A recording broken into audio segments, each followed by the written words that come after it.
Well, good morning, everyone, and welcome back. This is Shayna with Lucky M Boer Goats, and it is 4 in the morning. I forgot to check the temperature. I feel like the temperature is supposed to be like -1 or -5 or something, but it feels like -20. I don't know.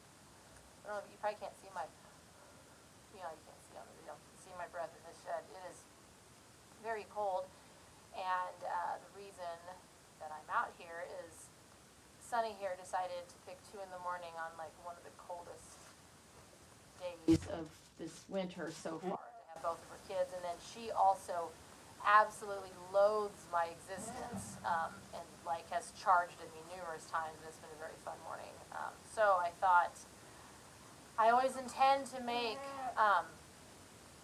all these different videos. I have lots of ideas for different videos that I think would be helpful, but I have 4 children, we homeschool, I homeschool, we have the livestock, we're just very, very busy, and so the extra, it's kind of a miracle that even the videos that we get out, it's kind of a miracle that we get them out, because it does take, at least a little bit of time to edit and all that nonsense, but anyway, I thought since these babies have me wide awake at 4 in the morning, I would do a video on how to revive a baby goat, how to save a baby goat, I really don't even know what you call this, but if there's one thing that I get a lot of questions on. I get this time of year, at least last year, I get a lot of phone calls. I get a lot, I don't know why. I'm not a vet. I'm not a nutritionist. I'm just a breeder. I know nothing. This is not medical advice. This is just my opinion, which means next to nothing. It's just my opinion. This is my disclaimer, what I'm about to share with you. This is what works for me. I'm someone... Your baby's right next to you. It's okay.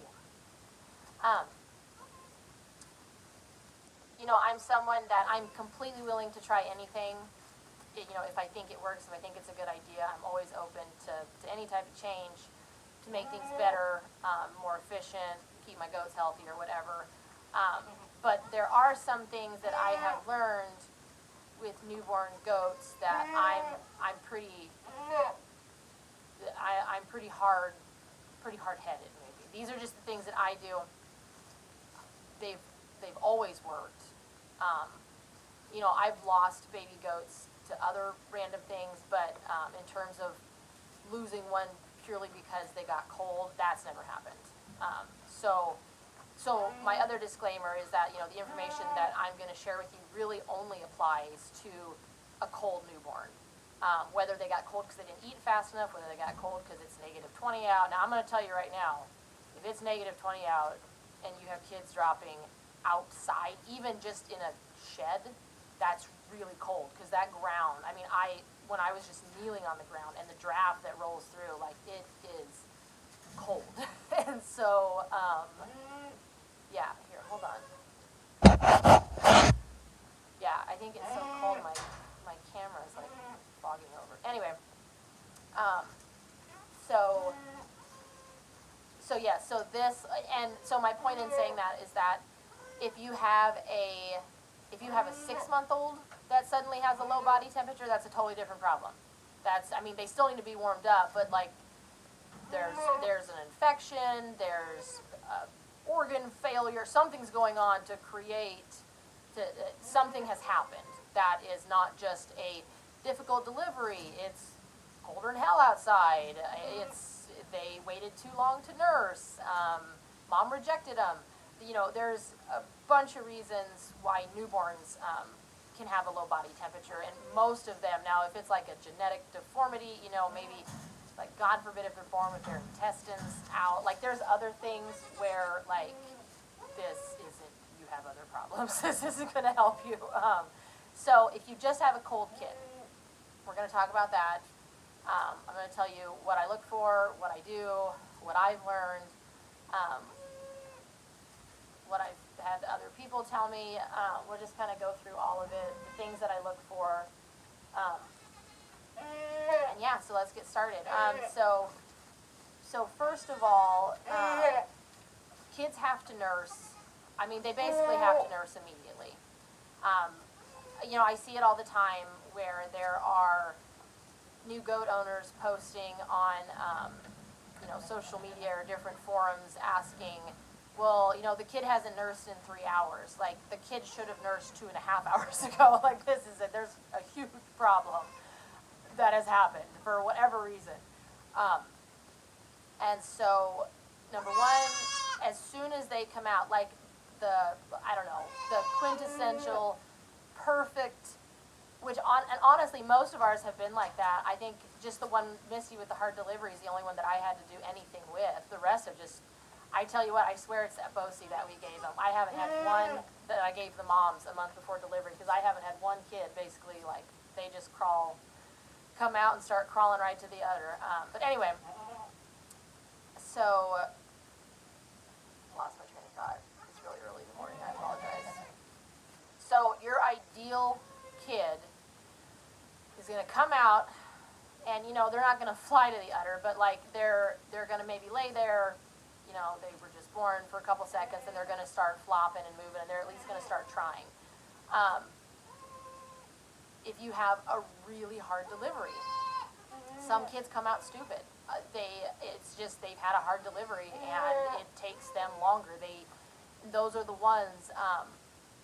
Now I can't think of which goat it was, but there was one where everything was fine, but it took longer than it probably should have. It was just a harder delivery, and that kid was just less inclined. Like, it took a lot of coaxing to get that baby to the udder. And then, like, he didn't need to come in, everything was fine, there was no problem, but like, mom was well distracted, and he wasn't a squeaky enough mule to get the attention, because he just had a hard delivery. And so that's another reason. That's something you look for. You really want them out.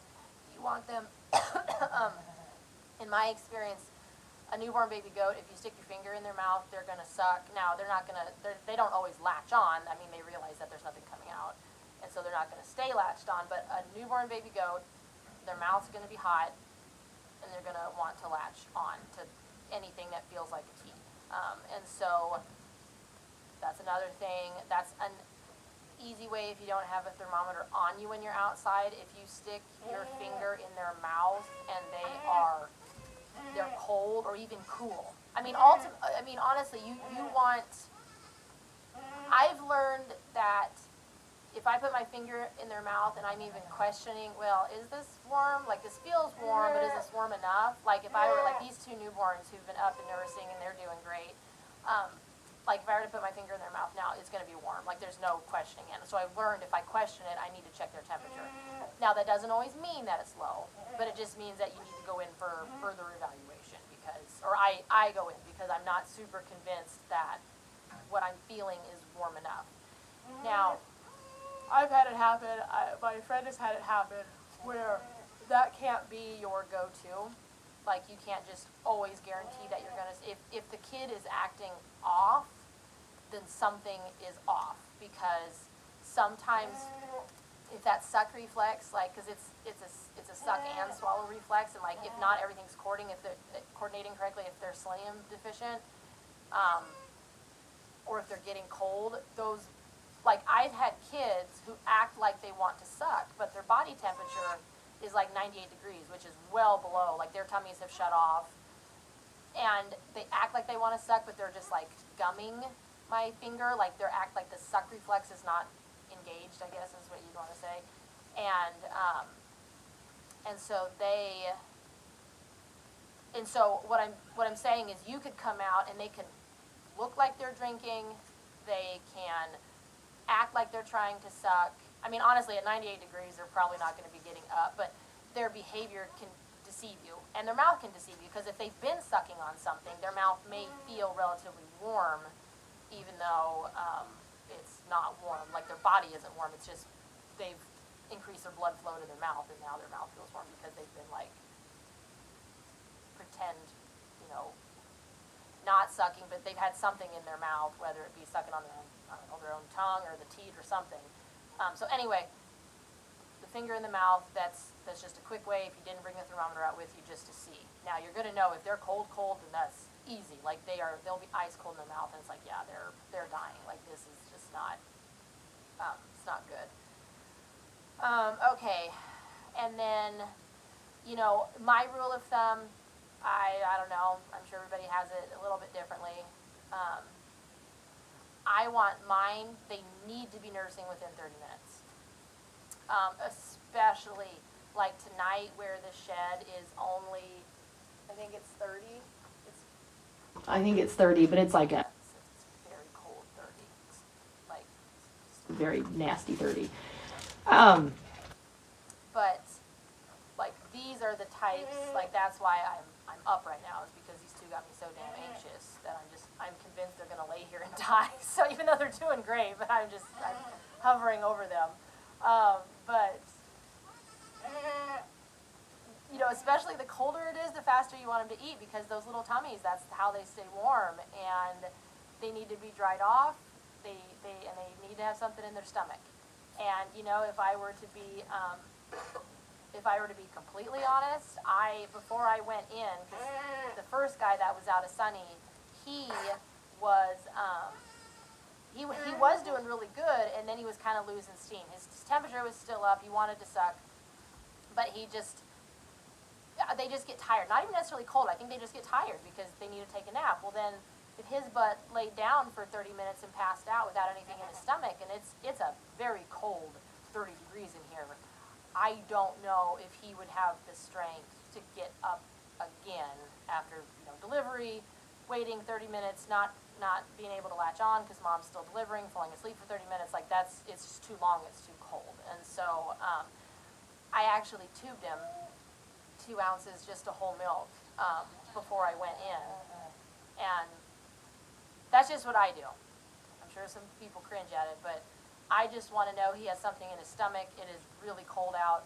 And like he finally, I came back out because I was just so worried that he was just laying there freezing. Nope, his body temperature was 101.8. He's nursing right now. His tail's wagging. Like, I mean, I'm not saying I saved him.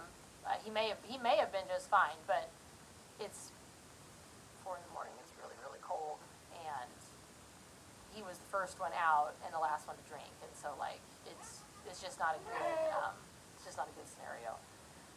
I guess I should apologize for it's 4 in the morning. I look a little rough. Sorry. I hadn't really looked at myself until right now. But anyway.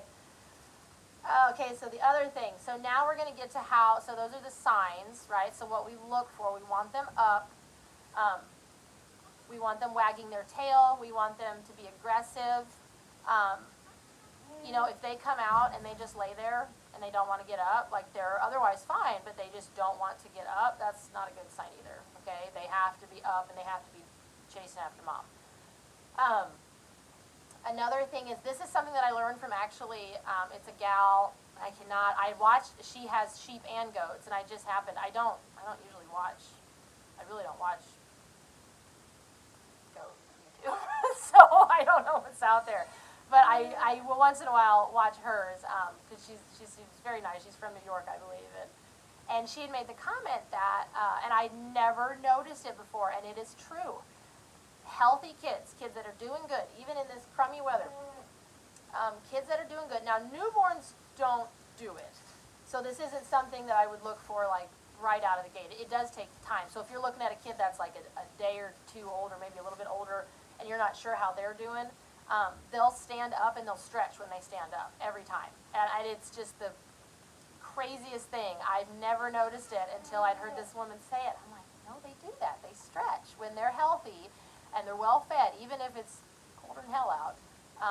They do stand up and stretch, and they just do like the cutest little stretch, and then they'll run over to mom and eat. And so Grace over here, and we haven't bothered doing a video on it because it's just another thing. But Grace, who had her babies a few days here before Sunny did, we've never had a goat. I don't know if it's a congested udder or if it's mastitis, but I mean, her whole udder's hard as a rock.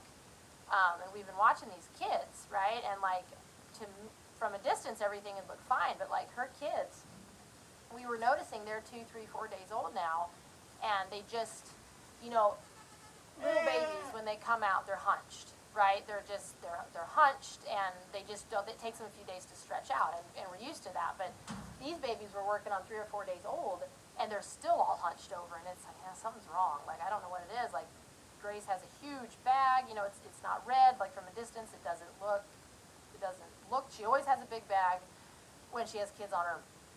And then, I got my hands on her bag, and it's hard as a rock, and like, she's milking, but little bits. And I'm pretty sure it's just a really congested udder, from like a fast letdown. But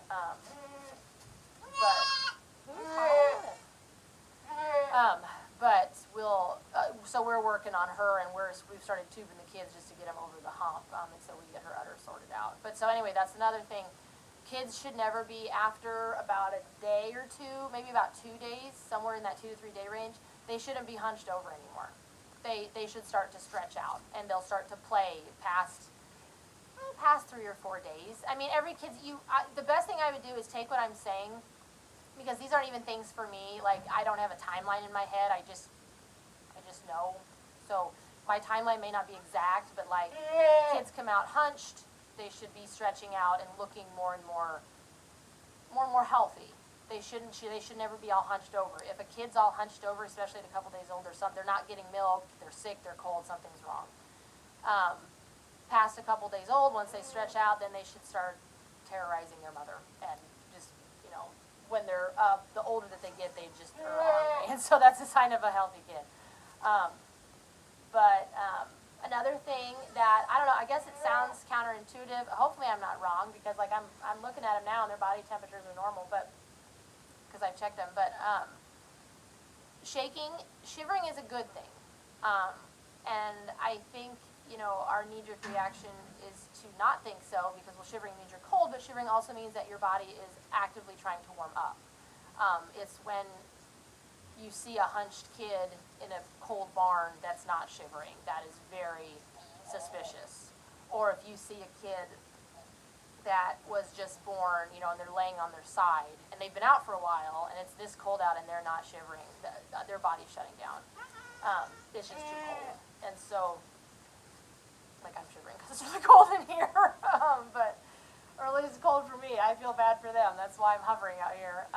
But anyway, so let's get to actually how to save the kid. So this part is where I know some of you will disagree, and that's perfectly okay, to each their own. This is why I don't ever comment.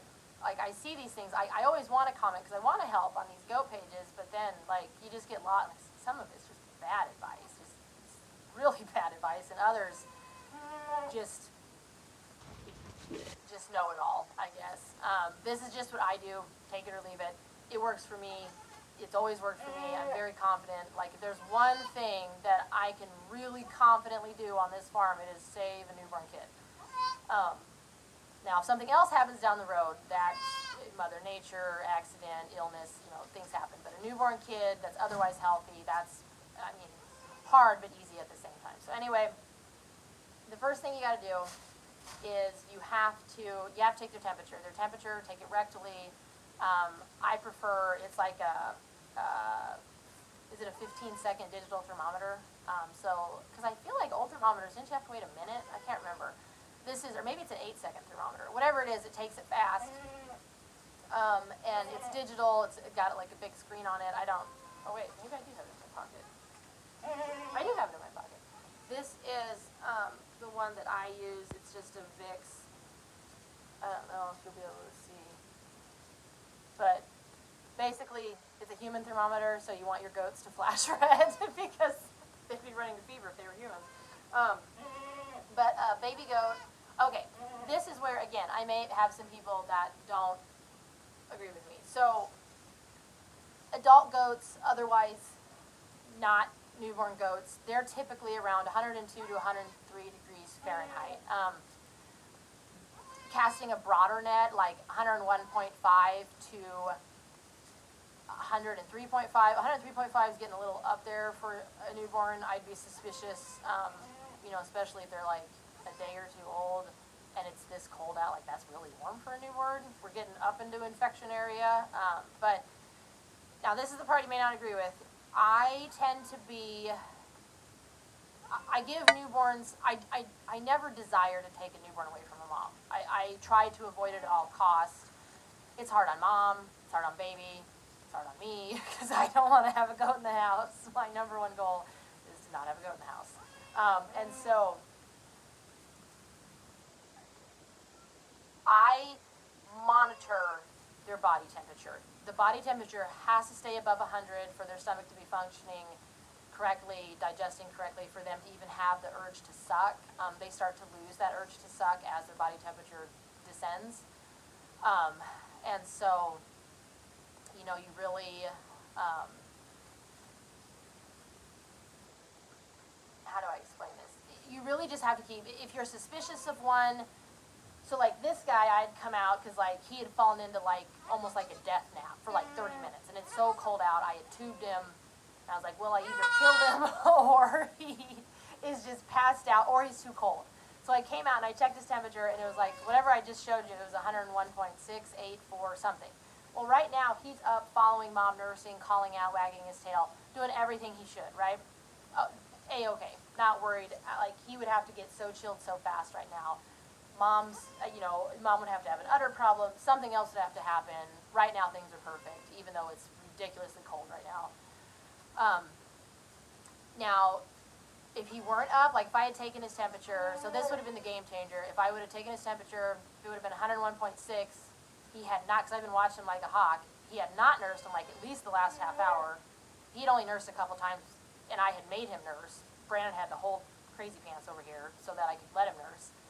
And then he just went over and laid down. And so that's why I was like, well, it's been 30 minutes. He still hasn't gotten up. His brother's been nursing this whole time. Like, we gotta move. And so took his temperature. It's still normal. Everything looks good. But then the game changer for me would have been if he went and laid back down. If I checked his temperature, woke him up from like a dead sleep, and he went and laid back down, I'd be even though his temperature's normal, like, baby goat instinct is they just nurse and nurse and nurse. Just little nurses, they don't nurse for like an extended period of time, but they just keep going back. And so if I would have woke him up from a dead sleep and he wouldn't have jumped up and ran over to mom to nurse, or not ran, but you know what I mean? I would have been very suspicious, but he's fine. He went over, he nursed, he didn't go lay back down, and so everything's fine. Now, if this were a case where his body temperature were dropping because he didn't have enough to eat and he was still hungry, he would have went and laid back down, and he didn't, so everything's fine. But anyway, I swear to God, it's getting cold in this shit. So you discover that your newborn has a body temperature of for sure less than 100, or it is low, and they're not acting right, they're not trying to eagerly and aggressively nurse, then it's time. So what I do, it probably sounds really silly, but it is damn cold. I take a big blanket. I have a couple sacrificial blankets, and I'll wrap them up. I'll wrap them up so good in that blanket that when I get inside, I have a hard time finding them. I have to make sure I don't drop them on the floor. But I wrap it real good. I mean, the wind's starting to howl outside. It's really cold. I don't want them to get further chilled traveling from the barn to the house. But then I take them in. Again, this is where there's going to be a whole buttload of people that don't agree with me, and that is so okay because it works for me. I'm going to give you both ways. You do whatever you want to try. My problem is, I get stuck in my ways, and I'm sure this does work, and it probably would be more efficient for me to do it this way. But when there is an emergency, and I have a kid that has a body temperature, I've had kids that have had body temperatures as low as the lowest is 95, right? Like we're dying, or we're so close to death. Like I know what works. I want to do what works. I don't want to play around with, let's try this thing that the internet tells me to do and see if the kid lives or not. Like, what I do works for me. I'm sure it works. I've just never been in a situation where I want to like play around and see if it works. So take that with a grain of salt. But what I do is I take them and I put them in a hot bath. I fill the sink. I plug it and I fill it with hot water. I mean, just as hot as your hands can stand to be in it. And you submerge them up to their neck. So you don't want their mouth, you don't want their snout in the water, you don't want their ears in the water. I mean, like if the bottoms of their ears are dragging in the water, that's fine. You just don't want to further complicate things and get water in their ear canal. And I don't even know what that would do to a goat. I feel like there'd be an infection. But anyway, it's so cold out right now. But then you submerge them, and it's going to take time, especially the colder the goat, the longer they've been down, it's going to take time. So I keep them in there. I mean, probably that first time, we're in there for at least 15 minutes, and I'm holding them up. I do not leave them. I've had baby goats that are like down to 97, and they're still trying to get up and nurse, even though they can't. Their mouth's cold. Like it's like a zombie thing. Like how are you still moving? You're so cold. But they're incapable of nursing because they're so cold. But anyway, so you don't want to just leave them. You want to hold them in the water. Now this is the part where people, I'll have a whole load of people tell me you need to put them in a bag and hold the bag or tie the bag so the water, so you can keep them dry. Oh my God, that's a spider. Ooh, I don't like spiders. Ah, sorry. Ooh, that is, oh my God. Ooh. We have to wrap this up quick. That was too much. Ooh. Anyway, but I'll have loads of people tell me you're making it too hard for yourself. Put a bag on them. That'll keep them dry, so you don't have to dry them when you get them out of the water. And I agree with that. Like it does. It makes sense. I'm not for a second saying that it doesn't make sense or that it wouldn't work. It's just my mindset is that if I have a kid that is like truly cold, right? Like we're 95, 96, 97, where there's another spider that just fell down. I mean, how are they still alive? What type of monster is this? Oh, don't do spiders. Do not do. I can do snakes. I can do mice. I can even do rats. I cannot do spiders. I tell you what. Okay. Anyway, the whole bag thing. The reason that I don't do the bag is my mindset is that if they're this cold, that I mean they're basically dying. I want them to get all the heat. I want that heat to touch their skin. I want it to penetrate their skin. And then, but also, this is where I do have a different advantage, I think, over quite a few people, is that once I submerge them, so I submerge them, I've had kids be so cold that they'll turn the water cold. Like, they literally take the heat straight out of the water. Not immediately, but the water won't be hot anymore. And so then I'll check their temperature. They're still not up. I'll fill it again with hot water. And you just literally rinse and repeat until that temperature. I used to do it until they would get just above 100, and then I would tube them some food. But I feel like it works better if you can get them up to 101, 101.5. I feel like they stay more stable for longer, like they have a better chance of keeping it up, whereas like I think it was Frankenstein last year where I would tube him because he was so cold. I would tube him when he got just above 100 and he just couldn't stay up there. Like he would just so I really think the key is to keep him in that hot water bath just that much longer so that you're not fighting with them not being able to control their temperature. Their body temperature. Once they come out of the hot water bath, there's a few different things. So if they are wet, they have to get dry immediately. So I take one towel, get all of the excess moisture, the loose moisture, all of that off, and then I take another towel, another dry towel, and I rub them down really good. And then we have the floor heaters and the propane floor heaters, and so they put out you can make it hella hot with those heaters. And so we never have to run them above a 1 or a 2 in the house, and so, you know, I can crank it up to a 3 or 4 while I'm trying to like hold a baby goat. It's kind of like a rotisserie chicken. That's what I call them. Like you gotta turn them and, you know, move the legs and make sure all the parts are getting warm. But so I give them a hot water bath, get them up. I like them. You know, I've learned about above 101. They seem to do better for longer if you can get them above 101. And then I rotisserie chicken them over the heater. That propane heater puts out a lot of heat when you crank it up, and so like they dry really fast.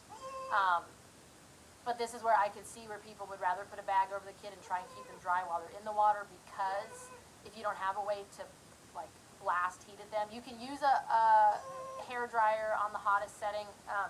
I just feel like that takes maybe a smidge longer, but maybe not. I guess it depends. But then, I'm sorry this video is taking so long. I just have a lot to say. But then after that, so you get them as dry as you can. They don't have to be dry like, you know, your hair dry, but you want all that excess moisture. They don't want to feel like a wet towel. Like you want them, they may still have moisture on them, but they can't be dripping or still moist, basically. So get them as dry as you can. Check their temperature again, make sure it's still staying at least above 100, if not 101, and then that's when I tube them. And, you know, this is going to depend. I'm talking about Boer kids. Boer kids are bigger than pygmies and Nigerian dwarves. You know, I'm not even sure how big Kikos and Savannahs come out. I'm assuming they're about the size of a boar, but, like, I've had Boer kids, you know, Frankenstein, God, I want to say he came out at, like, 12 pounds last year. I don't know if that's what Savannahs and Kikos do, but anyway, when I tube them, depending on how they are, I usually start out with just an ounce, especially if they're a newborn. I tube them an ounce and just kind of see how that settles them. I highly recommend you have a tube. You have a, I think it's called a goat and sheep tube, and I'm pretty sure I have a video. I have multiple videos. I've either used it or it's in my kidding kit video, I think. Maybe I can try and find the link to put it down below. But yeah, that's a must-have. I can promise you, and I know everybody means well by it.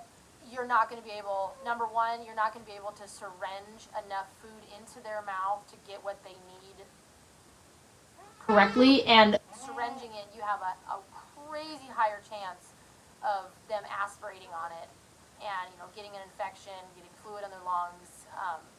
By syringing it. I know that sounds counterintuitive because you're thinking like, well, I'm putting a tube down their throat. Like, don't you know I have it? Well, their windpipe it'd be hard. At this age, it'd be hard, really, really hard, I would think. I've never had it happen. I've never heard of it happening at this age. Maybe when they're older I could see it, but I've never heard of somebody tubing down the windpipe. It's just their windpipes are so small, the resistance, and you would hear air, and I would just, you would think that it would be super obvious. But the throat, it'll slide real easy down the throat. So I tube them to start an ounce, see how they handle that.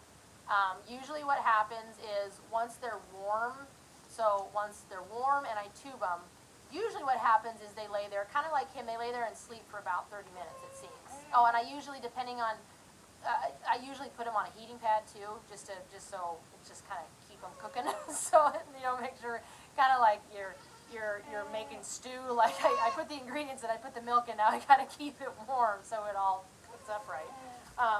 But then, you know, then it seems like around that 30-minute mark, you go in and you kind of wake them, and they'll start to kind of come to, right? And that's really the ideal. Is around that time, then maybe I'll tube them about another ounce. Oh, that's what I was going to say. I'm tubing an ounce to 8 to 10 pound Boer kids. Now, I do not know anything about pygmies, Nigerian dwarves, any of the smaller breeds. If you have kids being born at 1 to 2 pounds, I really feel like an ounce of milk could be a lot. For sure, 2 ounces would be a lot for a little 2-pound kid as a newborn. So there's all sorts of charts out there to tell you how much they should have, or maybe you already know. I don't know. Little breeds, though, no idea. I have no idea what they should have, but it is not what I'm giving my big kids. But anyway, with these guys, I start out with an ounce, give them about a half hour, check their temperature, see how they're doing. If they're still maintaining, looking good, I give them another ounce. And then, just kind of, usually this whole process in the house is about an hour, hour and a half. And if they're turning the corner really well, so like my marker is that if I can get them up and they're walking, they're keeping their temperature up and they're walking, they can go back out to mom.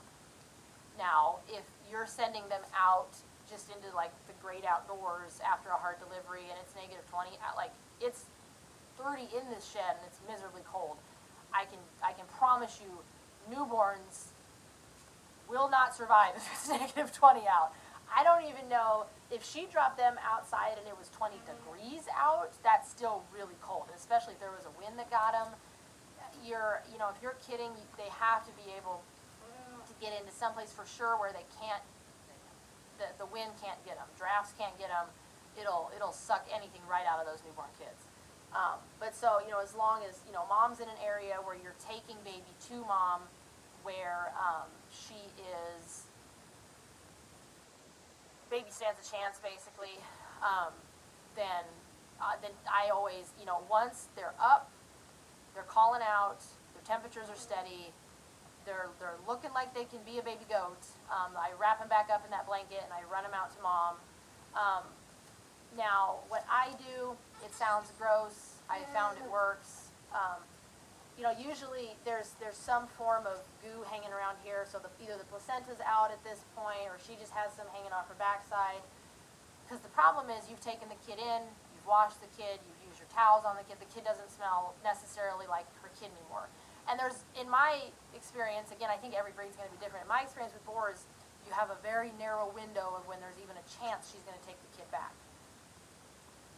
I don't know if I've ever had a mom take a kid back past, and I'm not saying it's impossible, it's very possible. I don't know if I've ever had a mom take a kid back past like 3 or 4 hours. Like I've had some that have really struggled in the house and we try to bring them back out. And I think moms have like a euphoric window of when they're just kind of, I think they would take a puppy. Like they're just really open to, if it smells like it could be their kid and it's crying, then they'll take it. And so you have that window to work with, and so if you can get them in, warmed up, fed to where they're up and they're wanting to nurse, wrap them back up, run them back outside.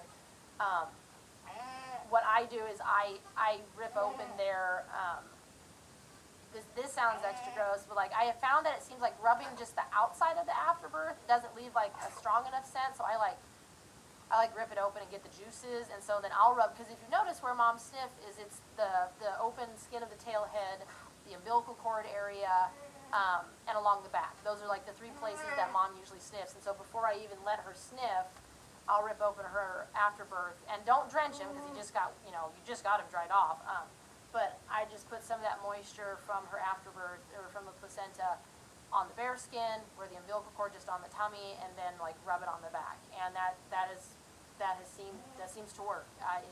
It's just enough, and I think moms are still in just enough of a euphoric state yet from kidding that they seem to take them back. Now it's not a guarantee, and if mom starts pummeling baby, or won't let baby feed, or any of those things, then you got to take them in and they got to be a bottle baby. Let's see, what are some other, I think that kind of, bring them out, get them with mom. Make sure they nurse on mom, don't just dump them off, even if mom takes them.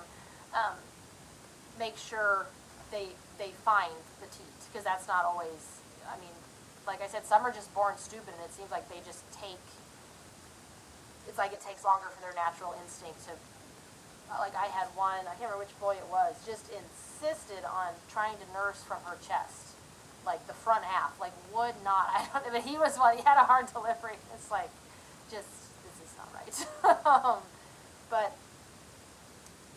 And this is if you've made it this far, congratulations. This is a word of caution. And you know what, I may end up redoing this video. I never intended for it to be this long, but there's just so many little things and scenarios that I wanted to share.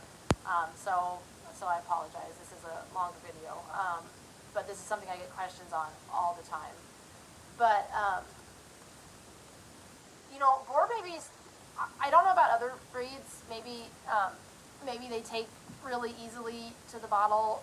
I don't know. Boers do not. And so my word of caution is, because, you know, I'm starting to see it more and more this time of year. It's January in the Midwest in the United States, and this is a heavy season for kidding. This is when kidding usually seems to occur in the U.S. is in the middle of winter, and I'm seeing a lot more and more of people putting up for sale kids that, you know, it happens. Like, honestly, if we were to have a bottle baby, I really don't know if I'd keep him. Like, I'd make sure he's on the bottle, but, like, bottle babies take a lot of work. And so I would be very suspicious of anybody who's selling a lot of bottle Boers, because they don't, you're probably not going to get your money's worth out of them. And no matter how cheap they are, you're not, because Boers just don't. I haven't found the secret well, I think I've found the secret, but I'm not ready to share because I'm not 100% confident in it. But Boers don't do well on the bottle. They're hard to get on the bottle. It takes a huge commitment to get on the bottle. And if somebody's trying to sell, like, a 2-week-old that, like, just lost their mom or something, I would make sure to watch them. I would want the seller to send me a video of that kid on the bottle, because they do not, especially, I mean, you only got a couple days if something happens really to get them on the bottle, because it's not impossible, but they're hard to get on the bottle. They don't take to, once they've been with mom, they don't take to the bottle very well. It would take, but I don't know, I'm pretty persistent. It would take a lot of work, and unfortunately a lot of tubing in the meantime to keep them going while you're trying to force them to take the bottle. So even newborns have a hard time with the bottle. I've had newborns, it can take sometimes half a day to a day, and I'm tubing them in between, and you know, it's such a hard gig, because you need them to be just hungry enough that they want to take the bottle, but you can't starve them, you know, because they need to eat, and so it's a delicate balance between tubing and bottle feeding Boers. Because I don't know. I'm sure somebody out there has the secret to getting them to take the bottle or something. But, you know, we've had our handful of Boers, and I don't know. They just don't. I've had lots of bottle calves growing up, and them bottle calves, they get it figured out really quick. These Boer babies just do not. Eventually they do if you're persistent, especially if they're young and they need to be on the bottle. But if you're seeing, like, if you're going to the sale barn and you're seeing a 2-week-old Boer by itself and they're saying it's on the bottle, maybe it's on the bottle. I would want somebody to show me it's on the bottle, because I'm not convinced. But there's the fact that they take hard to the bottle. There's the fact that they don't always grow well on the bottle. And then there's the fact that I've seen some people, you know, these aren't dairy goats, these are meat goats. This could be an opinion that upsets people, but these babies are meant to be with their mom. They do best with their mom. And unless there is a medical reason that is intervening in that happening, they need to be with their mom. And I see more and more people, they get into Boers and they're trying to pull them off mom at birth and sell them as bottle babies. And it's sad, really, because it's just not good. It's just not. I don't want a bottle baby. Bottle babies are a lot of work. I will work harder to make sure that I'll work harder now to make sure that they're not a bottle baby, because that is no good for anybody. You don't know until you've had a bottle baby that it is no fun. I'm up with bottle babies more at night than I am with newborn children. Like, bottle babies are ridiculous.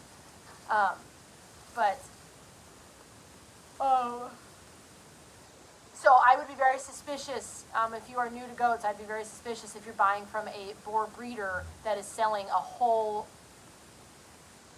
herd of kids that are newborns on the bottle. That just, to me, is something, you know, honestly, I would just question if they know what they're doing, because if you've raised Boers, you're not going to get, it's not impossible, like, we raised Rachel from a bottle, and she looks really good. You'd never guess. She's just as big as the rest of them. She turned out great. I mean, it's not a sentence that they're not going to turn out great. They just are not at the same advantage that they would be if they were on their mom, and there's no reason for that to be the case. If they can otherwise be with their mom. So that's my rant on that. I'm sure there'll be somebody that doesn't like that, but there's no reason.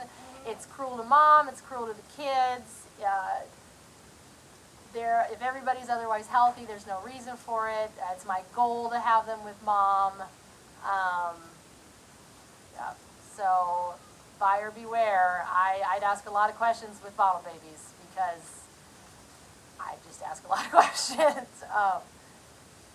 But anyway, okay. So I really hope I didn't miss anything. I hope I don't have to redo this video and like take this one down and put up another one at some time. But yeah, the quick and dirty of it is hey, be nice, Mom. They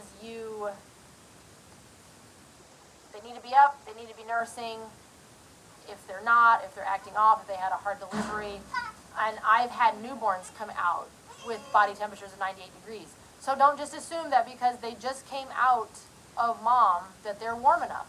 It's possible they've had a hard enough delivery. Who knows? But I had, was it Frankenstein or so? One of them came out last year with, just a dying,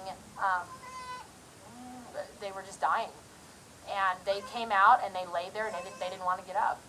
And, mom had already moved on to the next kid. And so you have to really, if they're not wanting to get up and eat, if they're just laying on their side, if their mouths are cold, if any of those things, take a temperature. If that temperature is too low, for sure, if it's below 100, then they need to be warmed up. There'll be people that tell you, this is just my opinion, again, somebody's not going to like it. There'll be people that tell you, well, if you just hook up a heating pad in this cold-ass barn and put it under the kid, that's going to warm them up. That's not going to warm them up. They need to be, you're on, maybe I'm being dramatic, but I look at it as you're on the clock. The clock has already started running.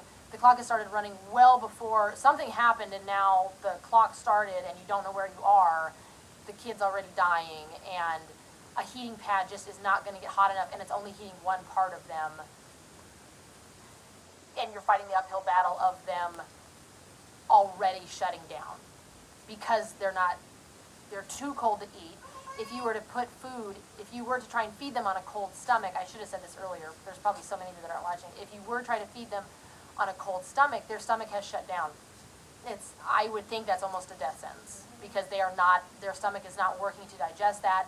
You just hit them with a slug of food and their body can't do anything with it. And so this is not the correct way to say it, but in a way I feel like, if I were to do that, I've poisoned them. Because their body has no way to digest it. It's just going to sit there, and then it's kind of like overeating disease. Like it's just going to grow bacteria and not digest correctly because it's not being pushed through the stomach. But anyway, sorry, I lost my train of thought.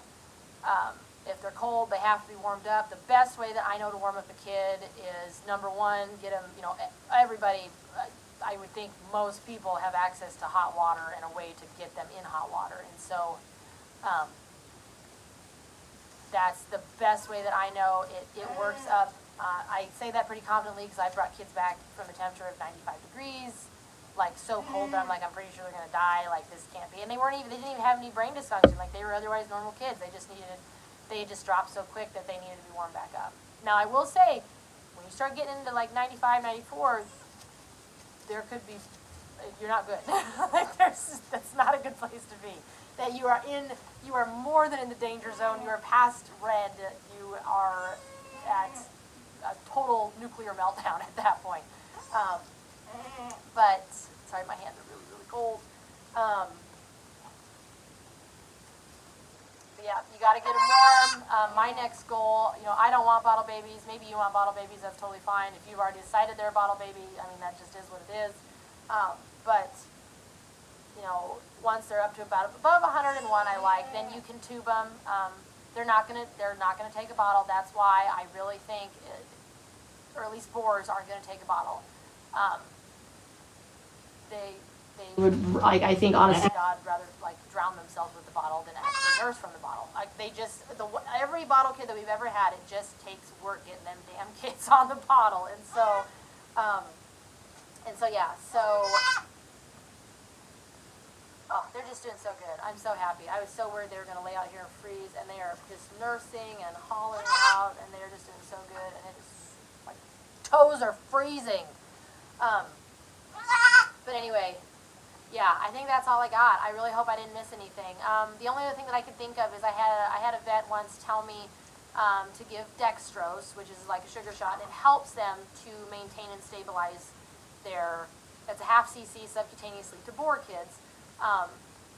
It helps them to maintain their body temperature. Now, that's not going to save them. If they're 95 degrees, that dextrose ain't going to do what you want it to do. It's not how that works. They have to, it's just helping them. Once you get them warm enough, it's going to help them stay there while they digest and their gears start to turn again.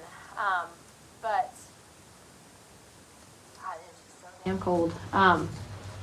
But anyway, that's all I have for now.